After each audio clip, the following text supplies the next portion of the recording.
The Snail and the Whale by Julia Donaldson.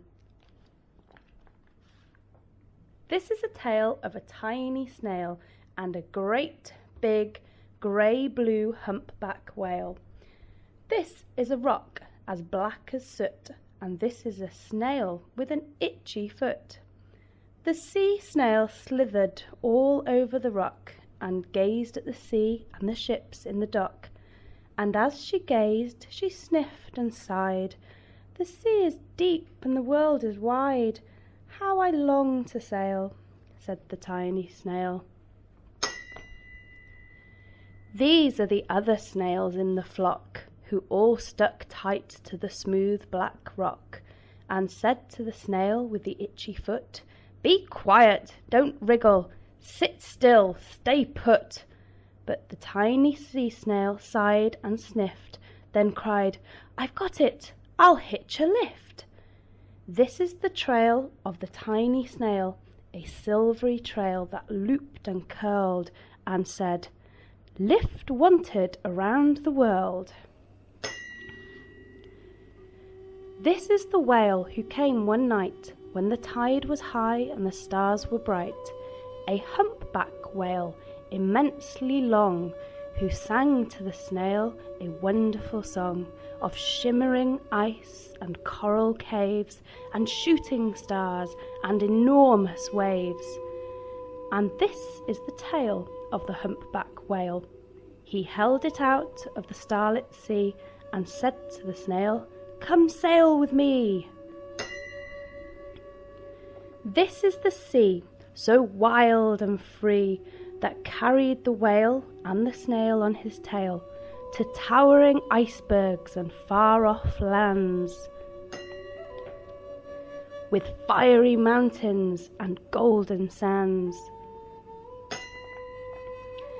These are the waves that arched and crashed, that foamed and frolicked and sprayed and splashed the tiny snail on the tail of the whale. These are the caves beneath the waves, where stripy fish with feathery fins and sharks with hideous toothy grins swam round the whale and the snail on his tail.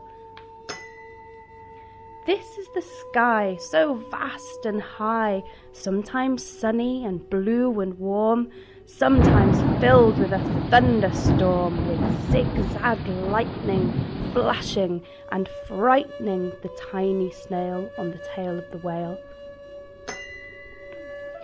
And she gazed at the sky, the sea, the land, the waves and the caves and the golden sand. She gazed and gazed, amazed by it all, and she said to the whale, "I feel so small." But then came the day the whale lost his way. These are the speedboats running a race, zigging and zooming all over the place, upsetting the whale with their ear-splitting roar, making him swim too close to shore.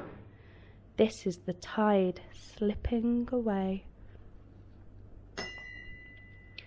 And this is the whale lying beached in a bay.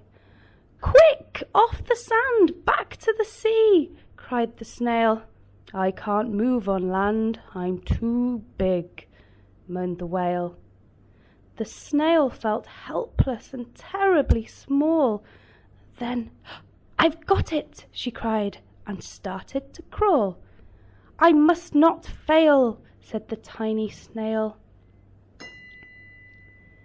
This is the bell on the school in the bay, ringing the children in from their play. This is the teacher holding her chalk, telling the class, "Sit straight, don't talk." This is the board as black as soot, and this is the snail with the itchy foot. "A snail! A snail!" The teacher turns pale.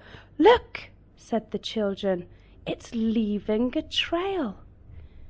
This is the trail of the tiny snail, a silvery trail saying, "Save the whale." These are the children running from school, fetching the firemen, digging a pool, squirting and spraying to keep the whale cool. This is the tide coming into the bay, and these are the villagers shouting, "Hooray!" as the whale and the snail travel safely away. Back to the dock and the flock on the rock, who said, "How time's flown, and haven't you grown?"